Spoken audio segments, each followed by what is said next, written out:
Accucare Physical Therapy and Sports Medicine in Brick, New Jersey offers a state-of-the-art facility with all the best and current treatments. With athletic trainers, massage therapists, and doctors of physical therapy, Accucare has everything you need to stay healthy and perform at the highest level. Cupping, stretching, laser therapy, compression boots, and a full-body cryo chamber are just some of what you can expect at Accucare. Check out their website and social media links in my bio. No prescription is needed to see them. So call them today and start feeling and performing at your best. Again, thank you to Accucare for sponsoring the Shore Football Report.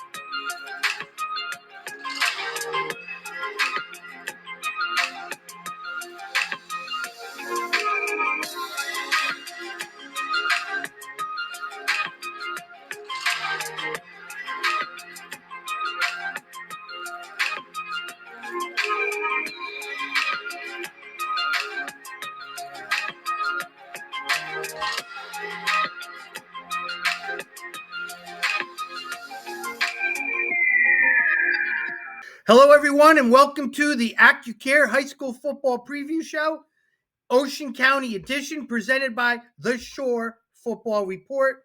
Today, we will talk Pinelands Wildcat football with first-year head football coach John Tierney. John, you're not really a rookie because you've been involved in coaching for this is your 21st year, but congratulations on being named the head football coach at Pinelands. Thank you very much. It was a tough process. It was very worth it. So I'm just excited to get going, and the kids are responding well, and I'm just happy to lead a great bunch of kids. Yeah, they really have, and we're going to talk about your process in a second. But I don't know if you know, the biggest news the last 2 weeks is that the Shore Football Report has a sponsor, and we have Accucare and Brick. Founder, owner, Pam Anthony, awesome lady, state-of-the-art equipment they have in there. And you will know as well as I do, because you're not just a football coach, you've coached many other sports too, that you need people like Accucare to rehabilitate your players and to make sure that preventive injuries happen. And they have all that equipment, right? I mean, the place is just phenomenal. Pam Anthony, she's a great lady. I know her personally. And for as great as her place is, as great as she is, what she does, she's a better person. And that's a really important thing. But they've been great. Kids don't understand it's not just about rehabbing; it's about prehabbing to prevent injuries. Yeah. And they do just a tremendous job there. And I'm actually shocked it took someone so long to jump on this show because it's just one of the best ones out there. Yeah, she's a great lady, and I really love her vision, what she has with all athletes, not just football, but all athletes. And a lot of the athletes already know about their business in Brick, and we're going to make sure that we pump it out. And you'll see a lot of her on our shows throughout the whole football season with that. So make sure you guys stop to Accucare and Brick. Check their website, which is located on my on my Instagram and social media stuff right there. So make sure you look at all their stuff and do nothing wrong by just going there yourself personally and introducing yourself to that fine staff, right? Yeah, great staff, great people. Just something that athletes really need. And, I played many moons ago, but I wish I had, rehabbing like they have there. Just tremendous asset to the whole Shore Conference. John, I want to say, first of all, I'm very happy for you on where you are because I know you've always wanted to be. You've been there, done it in all the other sports. You have your checkbox of coaching basketball. You've been at a high level coaching basketball and that. But now that I always said you're a football coach. I don't know why you keep saying you're a basketball coach, but you're one of those guys that uses up your fouls. You're physical when you play basketball. No, I'm joking, but you are a football guy. You played at Townsend. You know, you were outstanding there. You also played. You were known at Mater Day, and now you're the head football coach at a school you've been working for what 15 years. You came down with Coach Sicardo, right? I was coach. I got the job there in Coach C's fourth year there, but I coached him in his second year. Left for a year and came back. So I've been actually a teacher at the school for this. I'm going into my 19th year. Coach, I want to talk about last year. We talked about the process with all the coaches, and now the second time we're coming around this year, I'm not going to have them repeat the same thing. But you haven't been the head coach yet, so I'm going to have you talk about your process, and I want you to explain your resume so your program can hear where you came from, and I want to talk a little bit about each stop too. All right, so go ahead. I want to hear right when you first started playing ball at Mater Day High School for Coach Sicardo. And then how did it all come to where it is? So I was, obviously blessed to play for Coach Carter, one of the best coaches around, Oh, yeah. and not just a coach, just a great leader, a great role model to young men. And, that was one of the reasons I went there. From there, I went on to play at Towson University. I didn't play my first game ever there, and then I played every other game, started every other game from that point on. And the first game was against Monmouth, and the coach said he wants to put me in a good spot to play. And unfortunately, we fell down 21-0, so he never really felt like there was a good spot.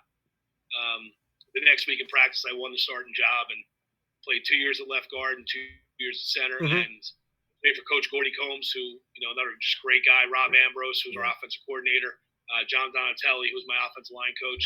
I was always surrounded by great football minds, but great people. And when I got out of playing and graduated from college, my parents owned a store and they wanted me to take it over, but I really felt like I owed it to everybody who showed me the way to go back and to become a teacher and a coach. And it's been tremendous. I was coaching basketball at Mater Day for Bobby Klatt. I went down, I coached for Coach Ricardo. Coach left. I was the OC when Coach DeRosa was on staff there. I left Pinelands in 2011. We had some decent teams then. Our 2006 team made it to the state semifinals. We lost on the last, basically one of the last plays of the game. Our 2010 team was really good. Unfortunately, we ran into probably one of the best public schools in state history in the 2010 Lacey team. And they were a dominant team. Yeah. So a year later, I decided to move on from Pinelands coaching wise, and I got a job with Coach Versillo, who was just, that next 6 years of my life was just very eye opening. I learned a lot. Coach Davies was on staff. Coach Warren Smith, who's the offense coordinator, Coach Dubiello, Coach Joe Tobin. And at that point, when I got into that room, egos were all put aside. Didn't matter if you were a 21-year head coach, a 35-year head coach. We all worked together. And at that point, I decided to go with the term, God gave you 2 ears and one mouth for a reason, and that was just to listen a lot more. So in that room, I listened a lot. And then Coach Bob Nanny came on. So I learned from some of the best guys to ever coach the game of high school football.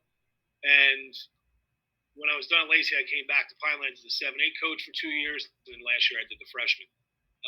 That whole time, I was also coaching basketball. I was a head varsity basketball coach for 10 years at Pinelands. And then I decided I was going to give up coaching. And I had a conversation with Coach Tosh Holden, who was looking for, a guy who was going to be like, just like, on the bench, scout some for him here and there. And then, I got my role there as a basketball coach. And, we won the TOC and finished top 10 in the country 2 years. So I saw you on ESPN a couple times. Yeah, that was pretty surreal. And then, in that process, myself and Coach, Tosh, who were friends beforehand, we become best friends. And, best friends with his family. And that's what, to me, coaching is about, building bonds, building relationships. Yeah. And, I really, really learned how to just coach there, not coach a specific sport, but just coach. And that was a great experience. I'm still there. But, the whole way, the basic thing is I was involved with great people and people that wanted to lead younger people. I also got the chance to start up the girls' flag football program at Pinelands, which was just awesome. I became really close with Coach Antonucci, Coach Kaz, Coach Bush from Middletown North, and that was pretty surreal. and that was pretty cool too. Yeah, I was going to talk about that. I want to talk first about Lacey because I do know something about Lacey. Coach Versillo Yeah, is you've been like there. Coach Versillo is like my football dad. Talk to him 3 to 4 times a day. He actually called me 3 times this morning. He wanted to know what time you're on. Like it matters. It's taped. Like But Coach Versillo, I could definitely um, agree with you on that. It's definitely an experience, and is it helped pave my way to move to Barnegat. And with you, you were with not only Coach Versil, who has 304 wins and is one of the winningest coaches in the state. You had Corey Davies, who's a 100+ win coach, and Yep. one of my close friends who I talk a lot about with him about offensive pass game and philosophy. We've been very tight with that, and Bob Nanny, who's a legendary coach too. You have 3 Hall of Fame coaches there on that staff. How important was that now when you look back on it that you had Uh, that luxury? so so Coach Davies and I got hired the same year for Coach Rosillo, and um, we would sit in his office during the summertime, and I would leave that office like, wow, I wish I would have known that 5 or 6 years ago. I Right. wish I would have known it 8 years ago. And I started jotting stuff down, what they would both say, just like when I become a head football coach or I take over my own program, I have to put those philosophies in, those thoughts in. And one of the best things about working with Coach V, even though sometimes it's frustrating a little bit, is when you have an idea, you have to back that idea up. Yeah. And you got to explain it to him 3 or 4 or 5 different. He wants to hear every which way against every different front, and he wants to be sure, and he wants to make sure it's sound 100% through. And just that experience alone, I was like, okay. I mean, he'll listen to his assistant coach, but you got to back it up. It's like in college. You got to present proof when you wrote the report. Yeah. I used to do the pass game. I would have to present to them, well, this is what Rutgers runs, and this is why in Boston College, and that validated things, with that. But the one thing about Coach Versillo, he always asks you questions, and he knows the answer to. So He already knows the answer. he sets you up. He sets you up. Yeah, he already knows the answer to it. A couple times I got, on a Tuesday or Wednesday after practice, we'd be in there, and again, you're in there for an hour and a half, 2 hours talking. Yeah. And he had it already mapped out. He's he's smarter than anybody thinks he is, and he just he would set it up and set it up and set it up, and then all of a sudden you're in the conversation. You're like, why did I even bring this up? I'm not winning this battle. Coach V and I, we got into a little bit of a combative, or let's say, a discussion. So I go into the room, and he's playing with his ring on his finger, and he's twirling it. And I go, and I'm sitting there, and I go, what are you doing? He goes, I'm just playing with my state championship ring. And that was his way of saying, I won a ring and you didn't. Now let's talk. Yep. But he's funny with that. And I mean, he's a legendary coach. And that's something that you and I have talked through the years of the great experiences we've had at Lacey and brought it to our programs. And you're going to do the same thing at Pinelands. I love the fact that you were at Pinelands, you left, and you came back with probably new ideas and new ideas. The new ideas. I mean, honestly, just talking with Coach Corey, after day one, I had 25 new ideas you want to put in, and then you mix it with Coach Versillo, you have those ideas, and then Coach Natty had his philosophy. He was, I worked the offensive line with him, and then he went to the defensive side of the ball. But learning from Coach Stupiello, who's a great defensive mind, like, well, how would you defend this? And Coach Shane Allen, those guys, it was just you were always talking X's and O's. And, I think that's where you learn the game. You have all these napkins and stuff like that where you're writing stuff down. Yeah. And, well, I want to run this play. I want to run that play. And trust me, clinics are great. I went down, obviously you always try to go to the Atlantic City clinic. Mm-hmm. But that's where you really learn the game is just talking to guys and, saying, well, this is going to work. That's not going to work. And, at Lacey, I had 35 of those guys to bounce ideas at. So, and I give you a lot of credit for what you did because you started up a program from scratch. It was the 7-on-7 girls, the girls league, and you took a chance because it's nobody. Some districts didn't want to have it because they didn't know how it would rock the boat with other sports and this and that. And you guys did it, and not only did it, you embraced it. Your whole community, and that's a reflection of you because you were the leader. And the girls had a lot of fun. You were successful. But you brought the whole community together, Would you say that was just as important, bringing everybody together and not just presenting a football team for the girls? Yeah, I think Pinelands has always been such a great community to work in, and the support you get from them is unbelievable. Like Unbelievable. Great. whether it's you're 7-3 or you're 1-9, those stands are going to be packed.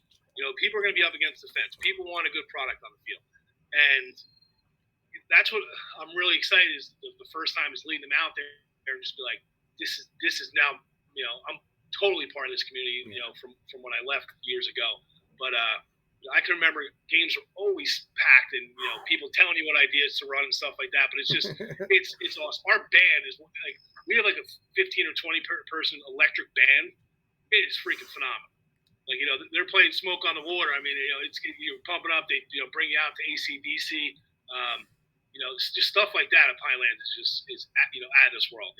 Coach Simon does a great job of just bringing everything together. You hit it on the head. No matter what the record was, and this goes to your AD, your outstanding AD, Will Sunren, is that no matter what their record was, that place was rocking on Friday nights. And I would tell my football team at Barnegat when we were going there, I go, guys, it's going to be packed. Don't worry. They don't know who you are, but they're, it's the program. I go up there. All I heard was, hey, Davis. I'm like, so the kids looked at me and go, okay, maybe 3 people might know my name. But they were respectful fans, but they were all in. And they just created an atmosphere which was second to none. I really thought that. And that's a reflection of Will. And now you're going to inherit that. And it's going to be booming because I saw the 7-on-7 games. And it was the same way with the girls with that. So that whole community must be so excited. A new beginning. And you're going to have something, but you're really not a newness. You've been there, done it, and now you get to kind of showcase your skills with your program. Yeah, and I think everybody's in a new world because for the last 2 or 3 years with the whole COVID we were just talking about before, I think everybody's just itching to get back to just straight, just normalness, and there's nothing more normal. They go into a high school football game on a Friday night and packing the stands and listen, and the burgers are cooking and the game's going on the field and the band is playing, and there's nothing more normal in America than high school football. Yeah, amen with that, man. All right, Coach, you ready to talk some Pinelands Wildcat football? I am ready. Let's go. All right, Coach, this segment right now, allow me to rip this darn thing off, and we're getting back to normal. No more COVID, no more masks. No more excuses, no more checking temperatures, normalness. These poor seniors have not had a normal routine in the offseason since their freshman year. Think of that.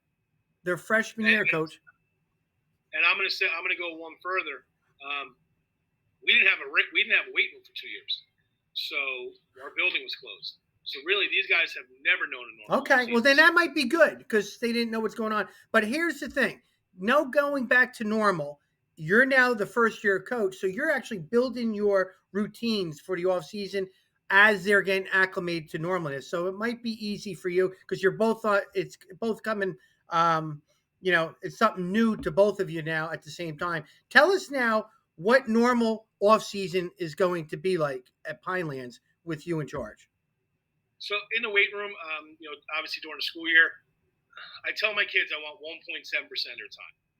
I want 1 day a week, 3 days a week, 1 hour a day. And that's just to, prehab, condition, weight lift, get stronger. We start the first week in January and we have, building process through that. We go, up until the end of the basketball season. And then we get those guys back in and then we start up a new 12-week program. And again, it's the same thing. 3 days a week, 1 hour a day. We get to the end of the school year. Now this year was, pretty great because we had a small, everybody's calling it mini camp. We had four practices with just a 7-on-7 to get ready for Monmouth. So with me, it was putting in a whole new system on offense, and just getting used to the verbiage and the language, and why is 70? What's 71? What's 85? What is 145 boot? So just being able to teach that to the kids, and I'm so happy the way they picked up the system so far. Why does the tight end go to the right, but sometimes he goes so just putting that stuff in this offseason since we were allowed to go has been great kids are really picking it up. They're buying into it. I'm getting emails and text messages. Coach, what about this? So they're thinking a game of football away from football. And right now we five hard weeks in the weight room and installing stuff. So we're there. We're there for about 2.5 hours a day. I don't want to take away their summers. I don't want to take away their work. But we have to do some stuff. So it's 3 days a week, 2 to 2.5 hours a day, and then I'll bring the younger guys in too to lift the freshman and program. So they're another 2 days a week. That's completely separate from the varsity program. I do love the football aspect. I do it, but what I did really, really like was how you kind of bring everybody together on social media in the off season. I love the hard hat helmets that you do in a weight room. You're really doing a great job, John, promoting your program and getting them excited. And that's their center point where they can go. So they wake up at night, they can go onto the social media, and they might see a subliminal message that you're motivating them to do well character-wise, to do well here. It has nothing to do with scoring touchdowns, but building the right things to win championships. And that's more important right now, because right now you're undefeated in life, and that's what I think you are right now. Yeah, and I tell every player's meeting, like, it doesn't matter if we won a TOC or we went 0-28. We're really going to find out how successful we were 15 or 20 years from now. Sports builds it, and that's why I keep trying to tell our guys. And I mean, we have a really, really good, strong senior leadership class. And they can play too. But you just look at them as people, and right away we're winning there. And they're gonna bring it down to juniors. They're gonna bring it down to sophomores. And once you get your program held to a standard, it becomes easy. Getting there is a little bit tough, but you gotta set that standard right from the beginning. Yeah. Now I just love the weight room bonding. That I mean, what you do on the football field. I know you're going to be good with that, but it's the building of the social media. And social media, if you use it right, can be beneficial. It can go the other way, but those kids are really, really good. And you do a great job with it. You really do. Social media is it's the new way of life. So as a coach now, you need to know your X's and O's. You need to know what it takes to get a kid in college, but you also you need to know how to use social media. And I think a great example of that is Coach Carter, the job he's doing with New Jersey Warriors. I love his videos every day. It brings me back. It brings me back to ninth grade again. It's awesome. Funny thing about him, Coach Sakar is a great friend of mine. I talk to him 3 to 5 times a day. I mean, this morning again too.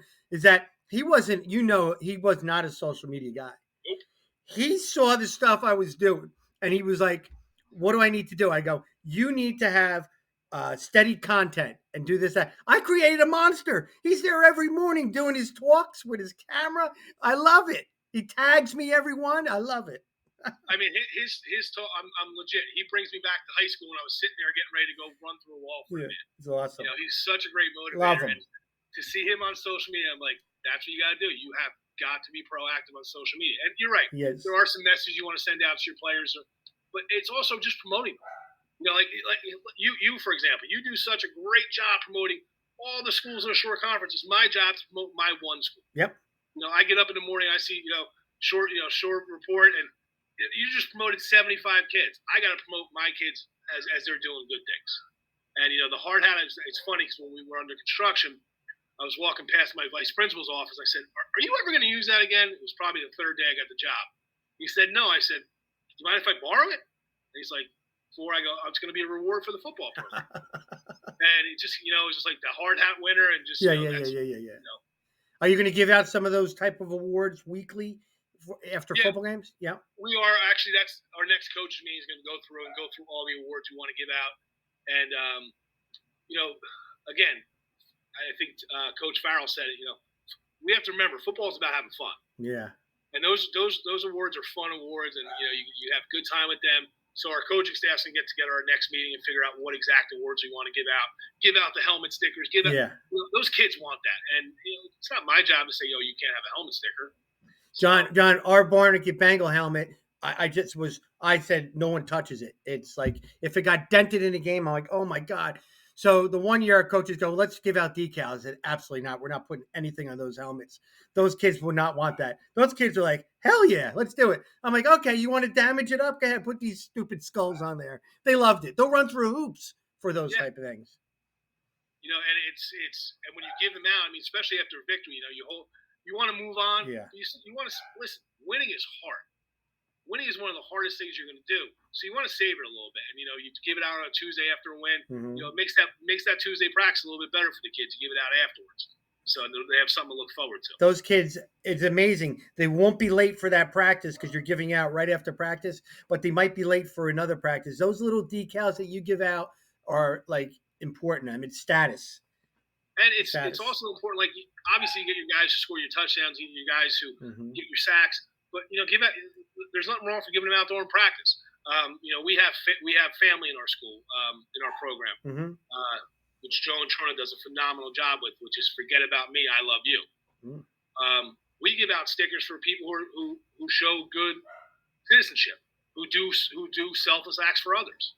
Like if you're gonna do it, like you get a sticker because you're promoting our program in the right way.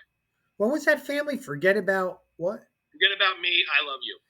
So they got these acronyms for everything now. It's like any word has got something. It's incredible, but I'm going to use that. Can I say I made it up? You can say whatever you want. I always take somebody. I take floral shirts. So I take somebody's idea and I might change like a comma here and say it's mine. It's mine. That's the way I got away with college. But that's a. We will talk about that. But Coach, that's a great job talking about how it's going to be normal for the off season in your program. Hopefully we never have to wear those stupid masks again and say anything with the C word, COVID. Temperature checks and that's, signing off on things. Let's just hope it's all gone. All right, Coach, every head football coach needs to have this in place, and that is an outstanding assistant coaching staff. So can you please talk about your 2022 Pinelands Wildcat football coaching staff? Yeah, I'm going to start on the defensive side of the ball with our defense coordinator, Joe Adelizi, who's also the wrestling coach at Pinelands, and assistant baseball coach. He's a head coach's dream to have as a coordinator. The guy works his tail off. He's watching, he's watching film now on teams. He's sending me information. He's sending me Snapchats. Look at this play. Look at that play. And the kids, he gets the kids going. He's a tremendous friend of mine, but I also respect him. Just as a person, the work he does with the kids, the time he puts in, the effort he puts in, second to none. So I'm excited to have him as my defense coordinator.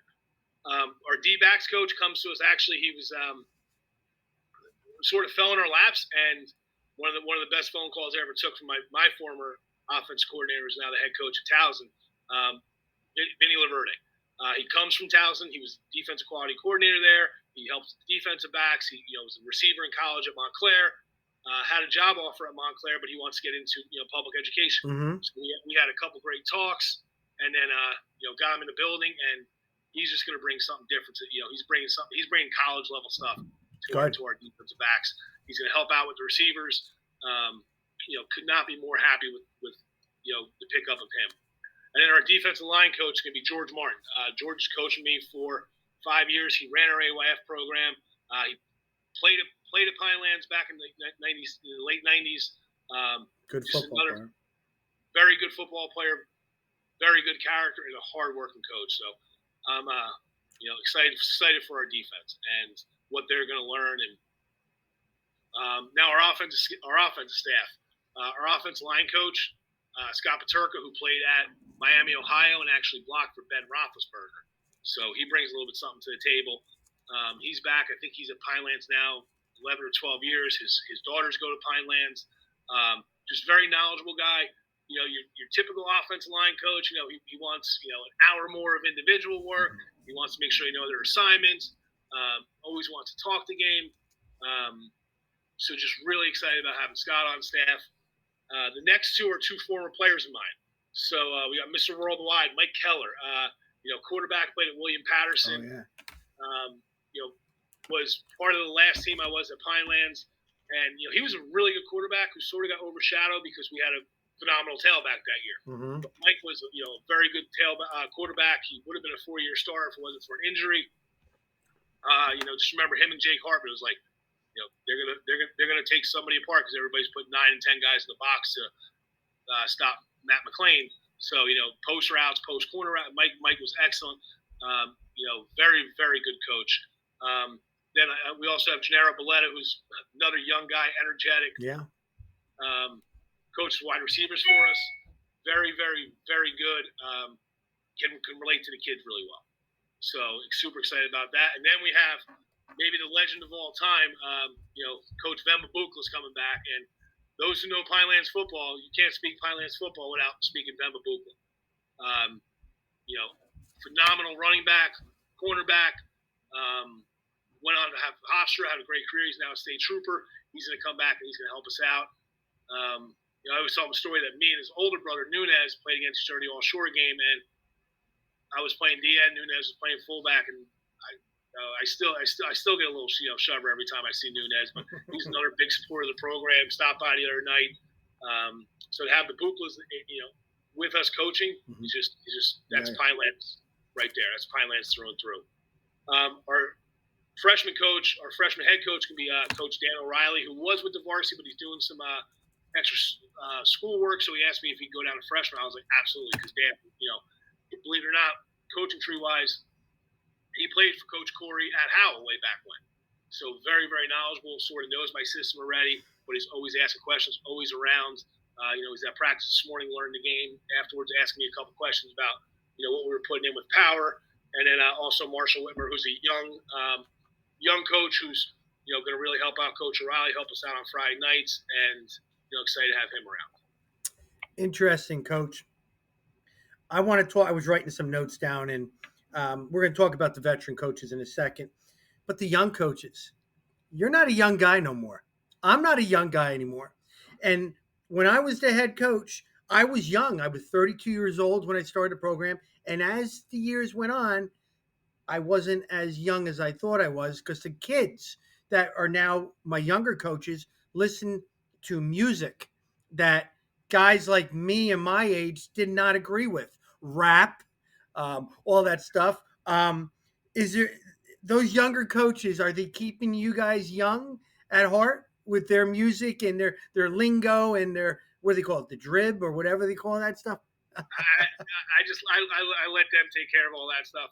I am in charge of music in the weight room, but we listen to some '90s rap, some '90s hardcore, some Rage Against the Machine, Eminem, all clean stuff. But I'm in charge of music in the weight room. So Eminem, geez, Eminem's candy. What is it? They're a music group now. Jesus, yeah, he was pretty good. We listen to some pretty good stuff that the kids get, and then I let them throw every once in a while. I'll put something in a play mix for them that they like. But our weight room gets going in there. The music's blasting. It's awesome. Just get after it. Apparently, Frank Sinatra doesn't get you pumped up for football games. I don't know what's wrong with these kids today. Let's talk about your veterans. Your two veteran coaches, Joe Adelizi, your D coordinator, and Scott Paterko, your O-line coach. Two guys that I have a lot of respect for. Two guys watching them from the other side.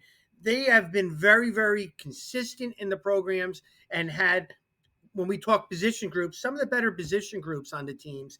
Paterko, you said, was a player with Rothenberger at Miami, Ohio, correct? Yes. And Joe Adelizi, I've known their family from Tom's River, and seeing what he does on all the sports when he's a wrestling coach. He has such a good presence with those kids. He's high energy, both good role models, both of them. How important is it to have two veteran guys like that with also young and up-and-coming coaches? It's great because it's sometimes it's hard. I mean, you went through this being the head coach and being the offensive coordinator. Some guys don't want to question you. And, I've had the conversation all of, if you don't think something's in our meetings, question me. Let's talk about it in the meetings. This way, if I can explain it to you and you fully understand it, then I'm going to be able to explain it to the kids, or you're going to be able to explain it to the kids. So, Coach, I'll come up with an idea and I'll be like, Coach, I saw this the other night. How would you defend this? And obviously, the last guy with the pen always wins, but it gets you thinking. And it was like and then Joe can say, "Listen, I'm going to break down your offense. You break down my defense on huddle, and we'll explore each other's weaknesses." And it's just great to bounce ideas about. Scott, I'm an offensive line coach. Scott's an offensive line coach. So we both speak the same lingo. We both talk the same talk. Good. And we, both have the, there's nothing that he's going to say that if I was there, I wouldn't say, or vice versa. So Scott, and Scott wants to still learn the game after being around all these years. He wants to learn different stuff. And, I send him different, we'll send each other different things. And it keeps you in check because how hard those guys are working. So you better work twice as hard because you're the head coach. Yeah, those two veteran coaches with the young guys, bringing in alumni, Vemba Bukla, George Martin. People are excited. Keller. People got to be excited now. You really got all the cylinders being added to one spot, and that's a pretty impressive coaching staff. And you got to be excited as well with those guys. And it's funny you say them keeping you young. We have a text chain going with our coaches. It's just some of it's about what do you see today, what happened today, but a lot of it's just like humor. And there's something to be said when you really enjoy being around people. And coaching staffs it'll all be reflected in your team. And if your coaching staff likes each other and they get along, right, your team's gonna like each other every morning. Yeah. And that's one of the things about Coach Taj. Like we would always bounce ideas. And another thing I learned from Coach Taj, you have to listen to your coaching staff. You have to be respectful of your coaching staff. And talk to them. Why do you think this? And then with Coach Rousseau, back it up. And let's go win a football game and have some fun. Okay, Coach Tierney, now you're going into your first season. To your left is the 2022 Pinelands Wildcat football schedule. And then on the right, with those helmets, those beautiful helmets, that's your division. So let's talk a little bit about the schedule, and then we'll bounce some things around with the Liberty division. Go ahead. All right, so Point Beach, who the last 5 or 6 years we played them, unfortunately for Coach Sacconi's always had to make the trip down the Parkway. And, it's funny what coaching does. I'm really close with Coach Saccone. Our oldest daughter actually babysits for them every once in a while. So, a coach like that, a young coach, go up against my first football game, I'm really excited because I know Coach's team's going to be ready. I see them working out on the beach all the time. They got, 9 starters returning on offense, 9 starters returning on defense. Yeah. We'll also be together at the family day on July 22nd because his program is also a part of that. So it's become a really nice rivalry for Pinelands. So I'm excited to open up a game against a true class coach with a class program. And then we go, next Friday we go to our, I guess we call it our rivals. I know we haven't beat them in a while. I think I got a couple off you when I was at Pinelands the first time around, but at Barnegat and the big house and the black hole, and that's gonna be a heck of a game for my first away game. Hopefully we get the Pine Cats going up there. It's it's not a far ride. It's a 10-minute ride up the Parkway. But I have nothing but respect for those coaches over at Barnegat, and I know they got some really good players. And again, the game of coaching. Coach Smith, their offense coordinator, and I. We've known each other since, I've been about 7 or 8 years old. So it's always fun to go up and, coach against a really good friend. So that'll be a great test. That'll be a, fun rivalry game, our first division game. So, Barnegat's always well prepared. They always play really well. They always got 2 or 3 tailbacks, 2 or 3 tight ends, a quarterback. I mean, it's going to be a tough game, but, I'm looking forward to the challenge. Then we go up to Tom Jarese. Coach Sandberg's done a really nice job there. Again, another road game. Tom Jarese is, one of those hard places to play. Hopefully our kids are ready to play that day because, that's going to tell a lot about how far we've come as a program, playing against a school like Tom Jarese. And then we take the drive up the Parkway. I think it's about 65 miles between us and Matawan, and we're actually playing them on a Thursday night. So, I know Coach Groove's got those guys playing, man. They got some dudes up there. They do a lot of good stuff. Coach Martucci's back in that program. Again, that's another game. Like, where are we? How far have we come? Then we go to Lakewood, and Lakewood comes to us. Coach Clark does a great job there every year. Played him once or twice in the playoffs at Lacey. He's Lakewood through and through. Head coach of the basketball team now. LJ always has his guys ready, and they always have 1, 2, or 3 guys that can just be game changers. So we got to be 100% ready to play in that home game. It'll be 3 weeks away, and then come back to Lakewood. So that'll be a big game. Jackson Liberty. I probably have my most disappointing loss as a high school coach at Jackson Liberty. Because those guys just always freaking play. They always got some moose up front, 1 or 2 mooses up front that can dominate the line of scrimmage. So that's always a challenge. Coach does a great job there with those Lions. Lucky that we're gonna have those guys at home. Then we go for a Saturday game, our only Saturday game of the year at Monmouth. And man, those guys are a little loaded up there. So Julian Jones, probably one of the best, better tailbacks in the short conference. The kid's dynamite. The receivers are really good. We just played them in a 7-on-7. Their quarterback can sling the ball. Another game we got our work cut out for us. And then, we end up with Manchester at home. And, Coach Farrell is a really good friend of mine. We actually, on accident, met him and his wife one night out, my wife and I, and, we sat down, had dinner with them. Coach Farrell's going to run a great program. He's young, he's energetic. I'm really looking forward to that game because Coach Farrell's such a good friend of mine. And, where are we? We Pinelands got Manchester last year, 35-34. Mm-hmm. So it's a game like, okay, have we made improvements? Have we not? It could have playoff implications on the line. But, again, you just love coaching against good people and good friends. So that's going to be, I'm really excited for that game. Coach, that's a nice take on your schedule. I'm going to say this, though. This schedule here is definitely tougher than Pinelands, what they had the last 2 years. And that leads us into the division. You moved up a division. You were in the bottom division the last 2 years against Group 1 schools, which, to be honest with you, I do not agree with. I don't agree with Group 3s playing Group 1s in a division like that. So you're back to playing competition the same size school as you right now. And let's talk about the teams in that division, briefly. Like you said, Matawan, who's got a lot of returners back. They have 2 mammoth tackles that we will talk more about when they come on our show. But they're Matawan. And a Matawan team, anytime you beat a Matawan team, that's huge for your program. Would you agree? Oh, 100%. I think maybe it was 2004 or 5 we went up there. And we got them one time. We got them 35-7. And, it was a tremendous win for our football program, for our football team going forward. Unfortunately, next year they wound up getting us even worse. But no, Matawan, again, one of the meccas of short conference football. You go back to the 70s and 80s there and how many great teams they had and great players that came out of there. So, it's Matawan. Yep, so, and Coach Graber's doing a great job getting that program to where he envisioned it to be.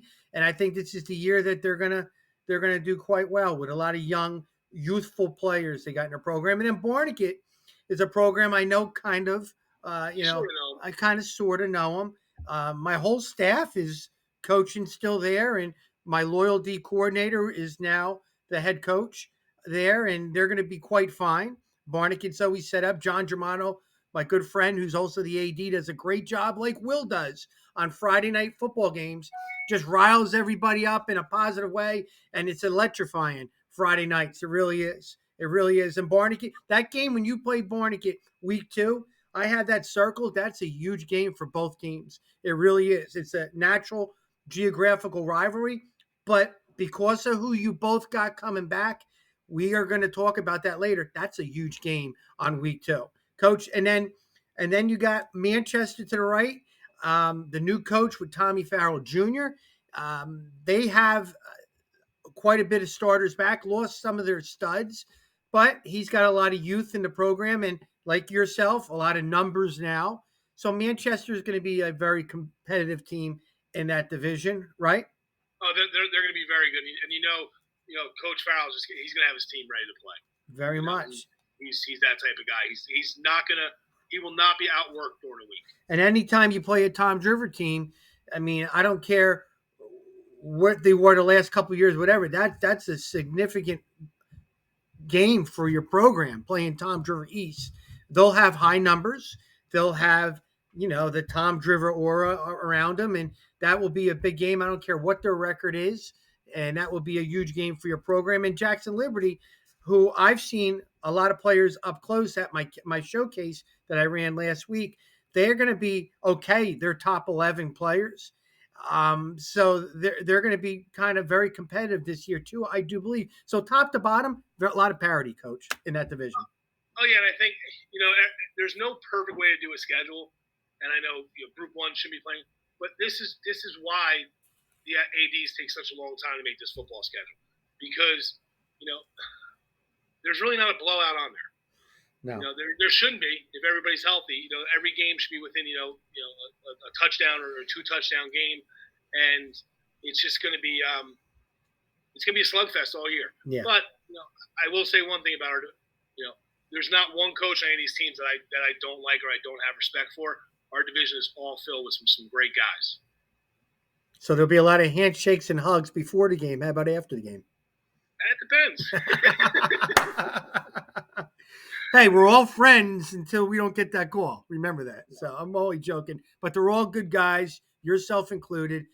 When you go into that all division meeting, that would be a very, very functional meeting because you're all on the same page.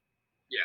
And I think every one of them is there for the kids, and that's the most important thing. Of course. Yeah. All right, Coach, now I want you to talk about briefly, what are you guys running offensively and what are you guys running defensively? All right, so the best way for me to sum up what we're going to run offensively, we're going to be in and out of different formations, in and out of different personnels, but I'm going to call it a multi-eye. Because we can go from the I formation, we can go to pistol, we can go to shotgun, we can go to empty, but everything, our whole playbook is based off the old I formation, right and left, and everything adapts from that. That's a cop-out when people go multiple. Everybody says that. We're multiple spread. We're multiple this, we're multiple that. But I do know what you're saying. You're going to change your personnels, which is great because you got your terminology in place and you can move people around. I am very curious. To see how you do because I saw a lot of Corey Davies in the 7-on-7s a lot. And I called him up and I said, you're going to be real proud of John. And he goes, why? And you were running certain plays and I saw a little Howell offense back in the day, throwing the football. The kids did quite well with the offense that you were putting in during the 7-on-7s. And it was funny. So, we get ready to go. We're chopping at the bit. And my starting quarterback, my starting linebacker, fullback, and one of my starting receivers is out at Boise State, out of Ryder, which is like a tremendous, leadership council for a week. And like, how can you be mad as a head coach? Your guys are at a leadership council, but they're missing football. So, our starting quarterback, he really didn't completely understand that moment, and he still did phenomenal. So as the week went on at Shore's Best Camp, he just kept getting better and better, and he's understanding it. And I was like, okay, and it's not that we're going to be in that 100% of the time, but if you can do that 20-25% of the time, again, it messes with the other team defense. Now they got to spend an hour working against that, and who knows, you may run it 3 times. You have a lot of kids with the same body types. So when I'm looking at it without, a name plate on their back, they all kind of look like they could play here or here, which is good, which basically is multiple. Yeah. So you won.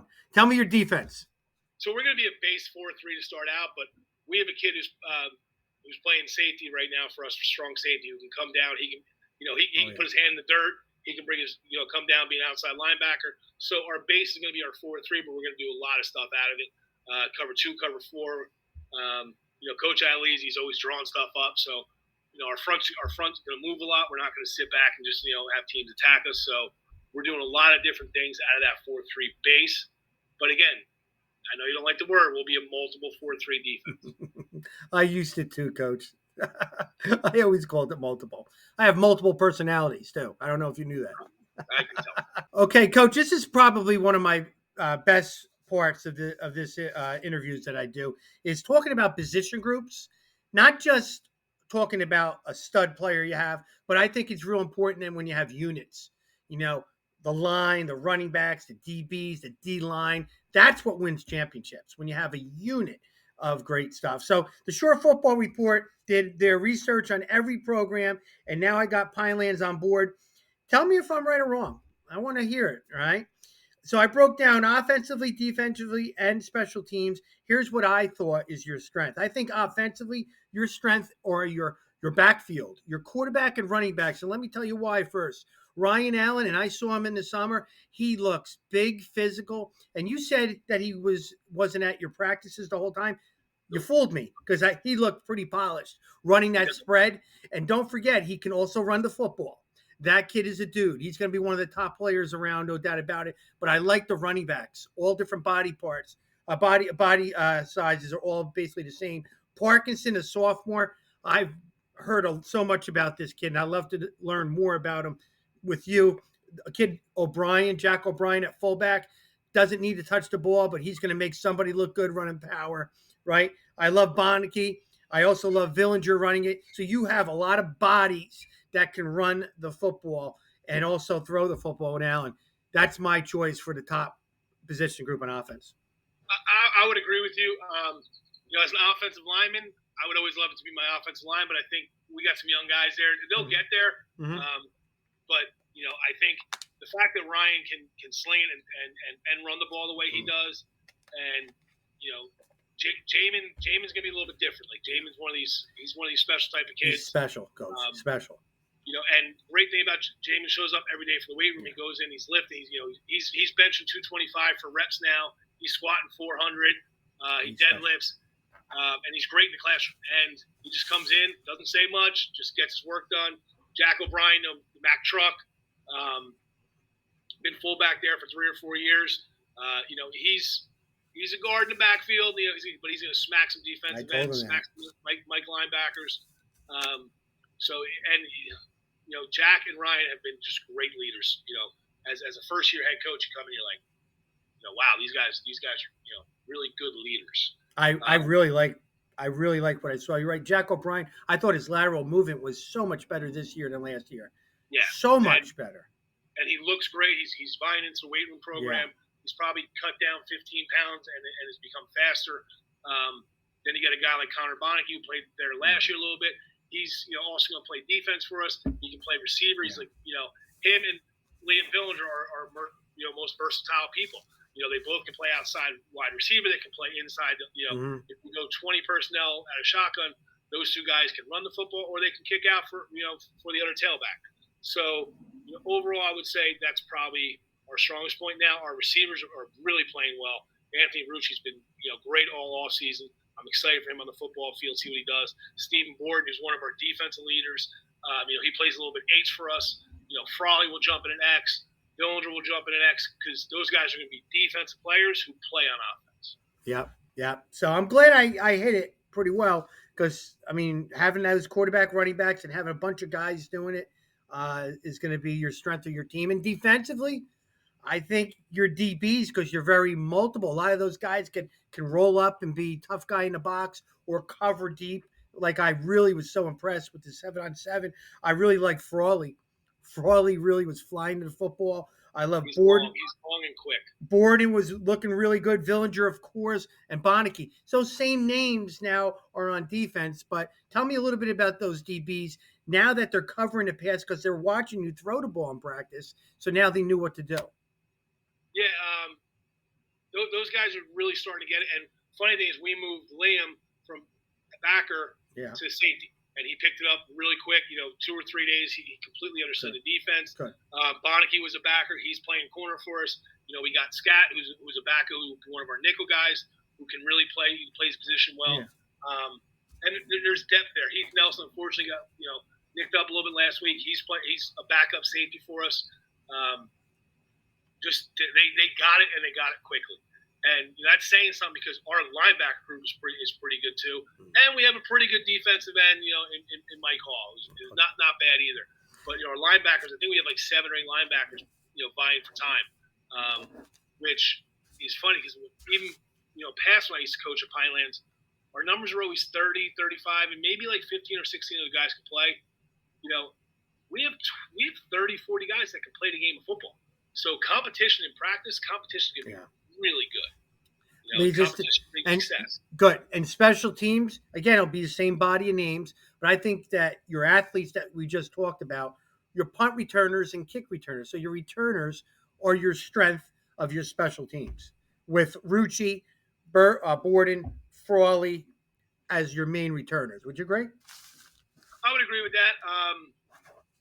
Ethan Woods is going to kick for us. Our punting job is up in the air. Unfortunately, Ethan was a little hurt last year, so he didn't start kicking it late. So our kicking game wasn't tremendous. He's going to be your punter or kicker? kicker. They did a lot of onside kicks last year, but our return game is solid. And one of my goals of special team is never to have a penalty, and that's why I have two special teams coordinators, and they're going to put these guys in good position. Anthony gets straight up the field, and he's a 4'6", 4'5", mid 4'5" guy. Yeah. For all he's saying ding, those guys can make plays with the ball in their hands. Yeah, especially on special teams. You got some athletes, Coach. Yep. So I guess I did my homework somewhat, and I know you love all your position groups, but that's coming from the Shore Football Report. So I love all the other position groups too, but I make tough decisions. I think that's your strengths, not taking away from your other positions, but those are your three top. Yeah, and I think Ryan's gonna be a different quarterback this year if we can get him in the pocket and throw the ball 7 or 8 times a game, because he's a smart player and he's got an arm on him. Yeah. I was impressed with some of his reads this entire last week. Coach, now you're going to talk about your top returning players that you inherited and built over during the offseason. I want to just say something when we start this off, that you have one player on that team that we haven't really talked about yet that is not only on the radar, that I think that he's going to have a big year, is Mike Hall, your defensive end, your explosive defensive end. I really think that he has such a high ceiling in terms of going to the next level. I want you to talk briefly about him before you talk about all your other returners. Mike Hall, that outstanding defensive end. He walks down the hallway and he just looks the part. And he is the part. We're working on some different things with him. We're working on some takeoffs with him. We're working on becoming more explosive, squatting a lot more. If we can get him to use his hands, and he might be able to take away a whole side of the field. He is that good of a football player. Yeah. Very smart football player. Just a great kid. Like, I ran AYF camp last week with my AYF guys, and Mike Hall's at Mackay Hall. These guys are just students of the game, and I think Mike is just going to be. I think he's in for a pretty good year. Someone's going to land a pretty good kid in him in college. Yeah, and you're going to have a little fun with him this year, wrecking havoc on the one side of the ball. So let's hear all those guys, those pieces that you have that you're smiling ear to ear about. You got to start with our senior class, and it's hard to get a new head coach in high school in your senior year, and it's hard to sort of embrace what the coach is bringing to you. But these guys have just stepped up, and this senior class is just one of these classes that I may never get as a senior class. Great group of guys like this, great in school, great outside of school, great in the community. Jack O'Brien, we talked about Jack already. He's the Mack truck. He's just going to go and do what he has to do. Throwback player. Ryan Allen, who you never mind the ball in his hands because he's going to make good decisions. He's going to make smart plays, and I'm excited for the season. A kid that sort of gets a little overlooked, Stephen Borden, who's our safety and our H guy. Stephen really improved his speed. He improved his strength this offseason, so I'm excited about what he can do. Mike's brother, Mackay, who's a solid outside linebacker, defensive end for us. Yeah. He can also play tight end for us. What he's going to do. Bonneke, we talked about, and then up front, I haven't talked about Big Joe yet, or Sal Esposito, or Ryan Cox. These guys are big individuals who want to get it done. And Angelo Shimishine, Luke Crotty, Stanley Sayer, Thomas Griffith. These guys are just programmed kids who are willing to do anything for you. Then we got this new kid. He came out as a senior.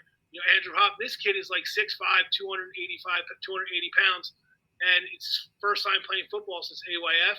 And he's in the weight room every day, and he's committed to the program. He's a Wildcat through and through. So if we can get him to play, this senior class is solid. Wow, that's great, Coach. Not only do you have a great senior class, you have a sophomore class that you were working with for last 2 years that is outstanding. I mean, I was doing my research. There's like 7-8 players that potentially could be impact players for you this season.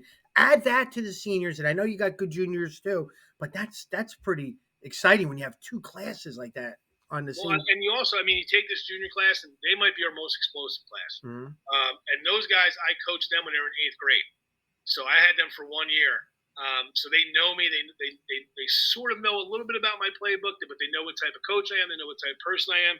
We already talked about Billinger. We already talked about Frolic. Now you got a kid like Devontae Bonds, who's smart football player, Mm-hmm. who's now putting together in the weight room.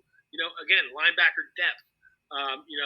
Eric Sigarelli, who's our outside linebacker, defensive end. Tight end.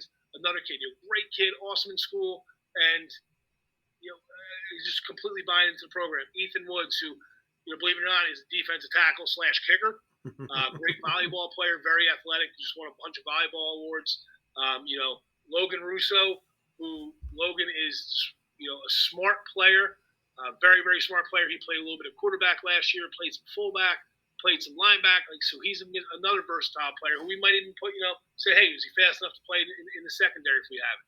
And then probably one of the kid who just, the kid you have in the program who just works, and it just pays off, Tyler Glass. I mean, he's just been working nonstop. Right. He's putting 365 on his back for reps and squats. He's benching over 225, and he's an offensive lineman for us who, we're hoping to get some big things done.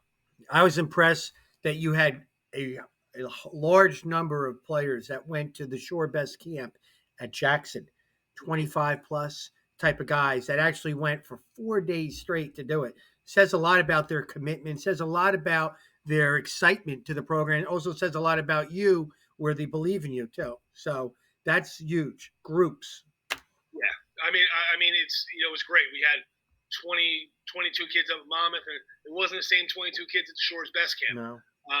This morning in the weight room, we had 47 guys there.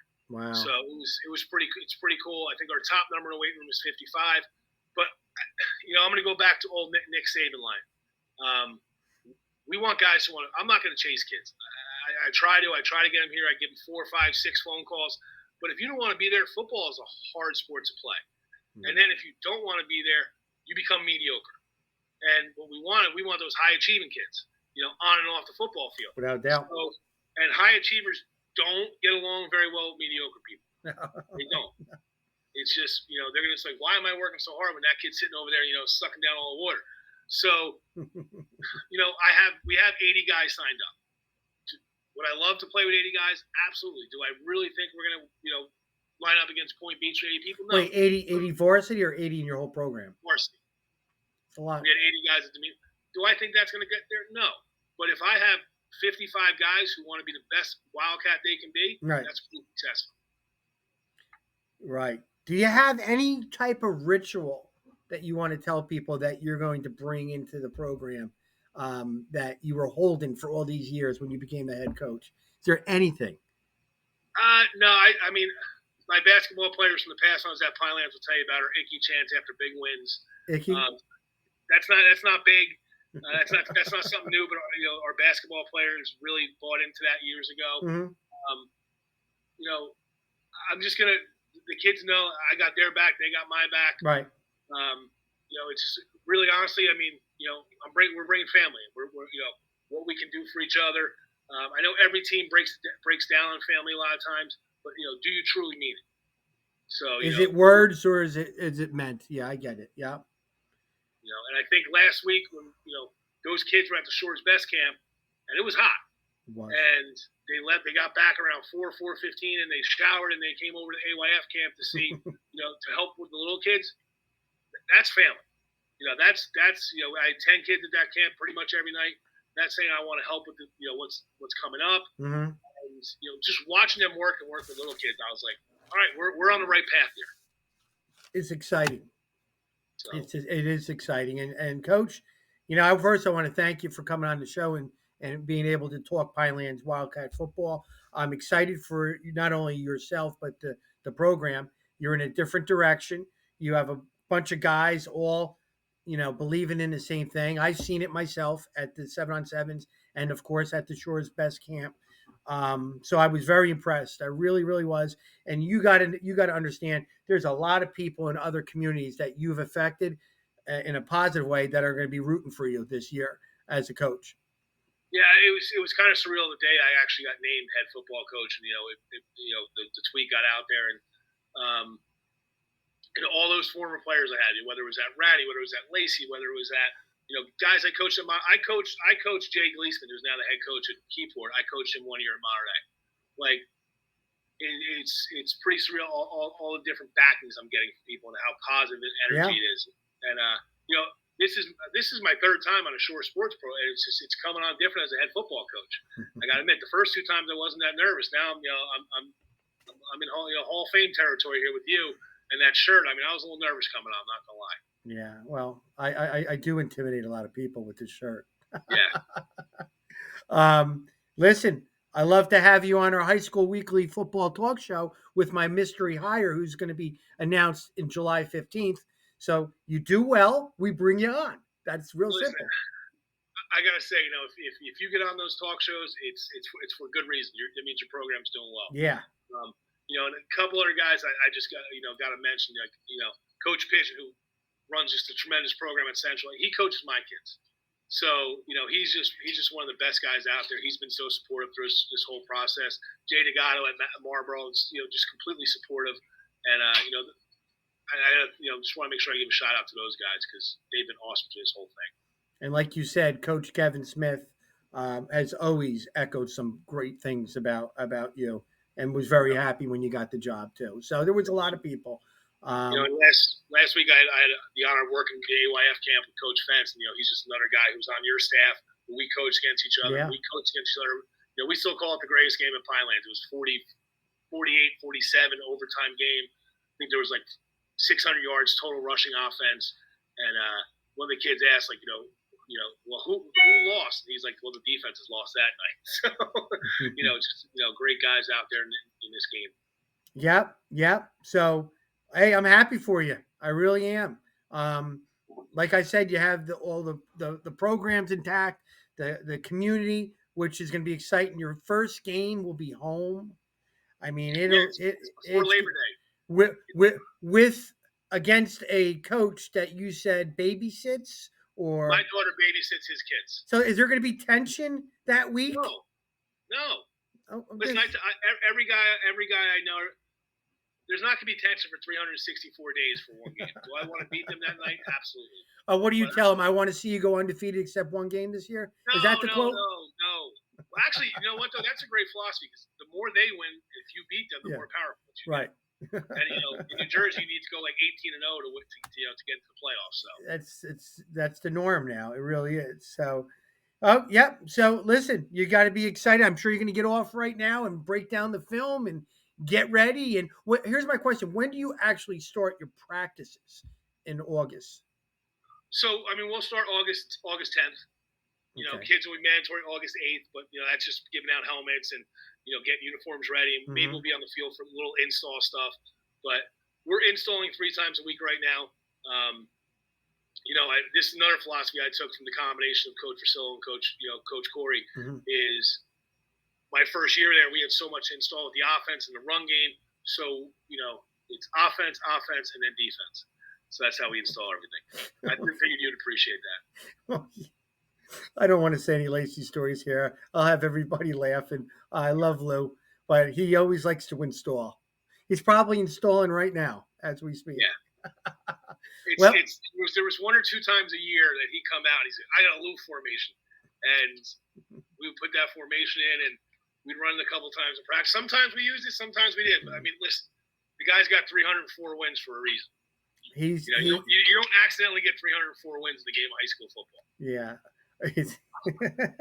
it's funny because when I left to go to Barnegat and we won our first game, I said, "Do you know we combined for 200 and what was it at the time? 234 combined wins." He's like, "What do you mean?" I go, "You have 233 of them. I have 1."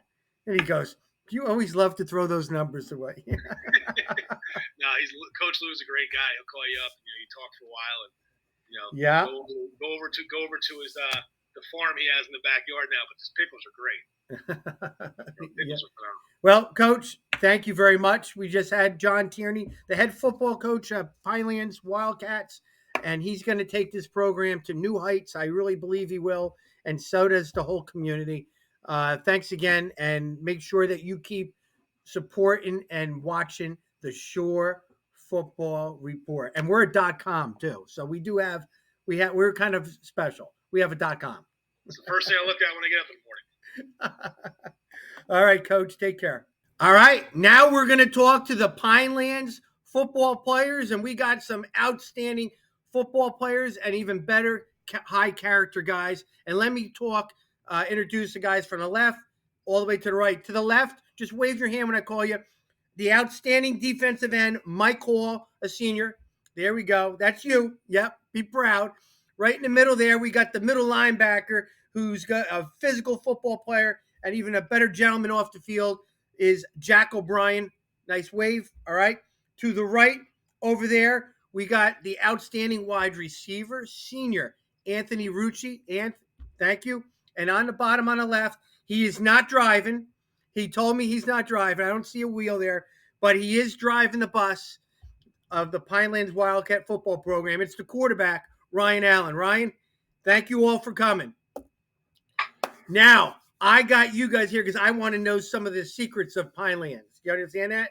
And we're not going to tell Coach Tierney. He was just on the show a couple of minutes ago. And I have 5 questions. We all know you're great football players, but I want to know other things about the Pinelands football program. You ready? You don't know what question they're going to ask you. And here's the first one. Who keeps it cool? Who is the clown of the football team in the locker room? When Coach Tierney leaves or when Coach Tierney comes into the locker room, you're smiling, Mike, so you're going first. Which guy makes everybody laugh and keeps everybody cool? Because sometimes it's good, guys, to laugh and have fun because there's a lot of stress out there. But I want to know who keeps it real in the locker room and makes everybody laugh. Mike, you're first. You're laughing. Honestly, it's a couple guys. Name them. I would say me, Jack, Quasi Good, Mike Frawley. So there's a couple. Yeah. Does Coach Tierney know who the funny guys are? Yeah, I'm pretty sure he does. Okay, good. Jack, what do you think? I guess I'll say some different ones. I think Stephen Borden. Okay. Joey Pufall. A couple other kids, I think honestly we all have a little bit of fun. Who's the player that kept saying hamburger when he saw me? Connor Bonneke. Bonneke? Okay. Rooch, you're laughing a lot. Definitely Quasi and Joey. Kind of the whole offensive line too, really. They're all pretty funny. So when they're doing line drills over there, they're doing a lot of comical stuff, right? Yeah. That's cool. Sure. That's as long as they can block power. Who cares or protect Ryan. Ryan, come on, give me one guy. Give me somebody different. There's got to be somebody else that's funny out there. I'd say the main one's Michael Frawley. He's funny. He's always cracking jokes. He's good like that. I think Coach Tierney's pretty funny. He makes me laugh all the time. He's always joking around. For sure. We got some funny young coaches too. Yeah, when I was the head coach of the All-Shore game many, many years ago, Coach Tierney was on my staff, and he was one of those guys that was in the desk because he was one of the assistants that was making everybody giggle. Yeah, he's pretty funny. Yeah, you're lucky to have him too. Number 2, guys, when Coach Tierney wants something echoed out to the program, all right, there's always that one dude that tweets to everybody or texts everybody and make sure the whole team knows it's somebody on the team. Name somebody in the team who's that leader that does that stuff. Spread it. Ryan, you go first. Yeah, I could start us off. I'd say Quasi Good. He's always on social media letting us know on our Snapchat, always letting us know when practices and all that. Okay, that's good. Rooch, who's blowing up your cell phone with information? It's always Quasi. It's always. He's on it always before anybody. Is it safe to say it's Quasi? Yeah. Good. Yeah. All right. Because he's gonna be getting a lot of messages from me then to make sure you guys all know about the Shore Football Report. I like to know these things though. Good. Third one. Now, this thing right here. You know what this is? A mask. Some people wear it because you look better in it, right? Other people were wearing it for the COVID. No more COVID. No more. Different off season for you guys. How different was it? For 2 years, you weren't able to do stuff the right way, doing normal routine off season. How fun was it to get back to normal in your program in the off season without COVID? Jack. Yeah, it's amazing. We got a lot of people in the weight room now. Last year we didn't have much, to be honest. 10, 20 guys. Now we're getting 30 plus every time. Good. weight room is definitely way back up. And yeah, I feel like everyone's.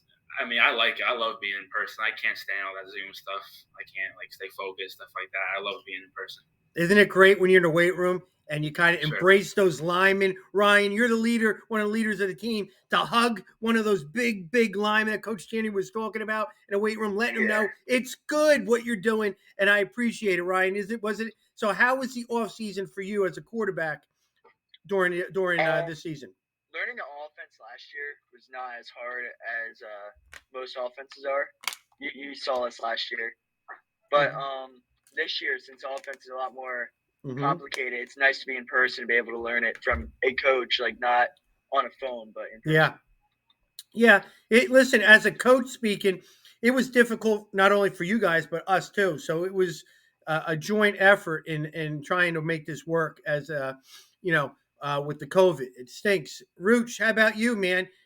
You're an athletic dude and all that, but during the off season when Coach Tierney's workouts with the hard hats, I think I've seen you wearing it one time too. How fun was it seeing everybody sweating together in person?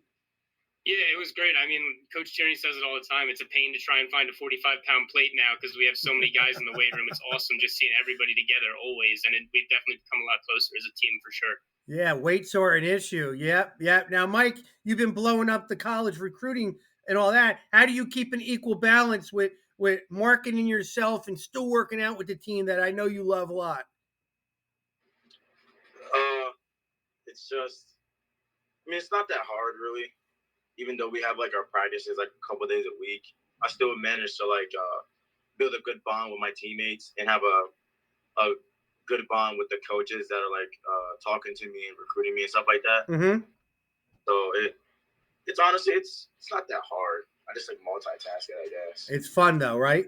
It's fun. Yeah. You better make sure that you're appreciating every moment because it could be taken away real quick with something like COVID or an injury, right? Fourth question, guys. Fourth question. The word expectations. That's what I want to know. I want to know from you guys. I heard it already from Coach Tierney. I've seen you guys on the sidelines. I've seen you guys the last couple of years too. I know what you're doing, right? What is your expectations this year? What are you guys doing? What is your expectations? Mike, what is your expectations this year? Pinelands. Like me personally? Take it whatever way you want to go, personally or the team-wise. Team-wise? Honestly, just to build a better bond that we had previous seasons, I guess. And not really sure though, to be honest. Okay, Jack. What is your expectations? I'm the most excited I've ever been for our season for sure. Like the past couple of years, I've been excited, but this year I feel like Coach Tierney was saying that we got a lot of depth on our team. You do for sure, a lot of depth, a lot of young kids that are really good. And I'm looking to be a great team, better than last year. I'm always looking to improve. Sky's the limit, honestly. Jack, you hit it on the head. Right? That's what when I break down your team, depth is a word that I mean, you guys have a lot of interchangeable players, a lot of body types that are the same, a lot of guys that complement the other guys. You have a very good sophomore class coming up that complements the seniors and the athletic juniors. You really do. Anthony Rooch, what is expectations in that locker room? When you're getting there, getting dressed, getting ready, what's the vibes? What do you got? What's that goal that you guys want? I think we all expect to compete at a really high level. I mean, everybody's competitive in practice. I mean, we all have fun, but at the end of the day, we're all just here to compete and get each other better. So every time we're going out, we're just ready to compete at our highest levels at all times. Yeah. Ryan, would you agree? I mean, I know you agree with those guys, but is there anything else that you can add about expectations from the Pinelands football community? Yeah, like the last couple of years, we've gone against teams a lot smaller than us. So now that we're moved up in I think it's one division higher against teams more of our size, school size. We want to compete with them. Yeah, that's interesting. We want to prove that we can compete against higher teams. Yeah, you guys all hit on the head. You're right. You're moving up a division, so you got a chip on your shoulder, right? You got a lot of guys back, like you guys said, and now you got guys also getting looked at by colleges. You have a lot of exciting times and a new coach, so everything's new right now and fresh. When you get something fresh, it smells good. The shirt, right? It does. Don't let that smell bad. Keep going with that stuff. The last thing now I want to know is why is it special? You got to tell me, why is it special to play at Pinelands now under the head coach of Coach Tierney? Tell me something I might not know. That why is there something special in the air right now with the football program? We're going to start with you, Ryan. I enjoy, and I know the team enjoys a lot of the 7-on-7s. Tierney brings us to a bunch of 7-on-7s. He's always practicing with us quick and early, like early in the morning. We're doing weight room a lot. Good. He just gets stuff done. He has a way of getting stuff done. I like that. If we need equipment in the weight room, like belts or like bands, he gets it done. Nice. Does he do the workouts with you? He does. He was benching. I think he benched. No, I'm not talking benching. I'm talking about when he does. Is he doing the footwork drills? Is he running a mile? I don't know about the footwork. Because I'm going to put money on it. I know the answer. He lifts weights. I know the answer.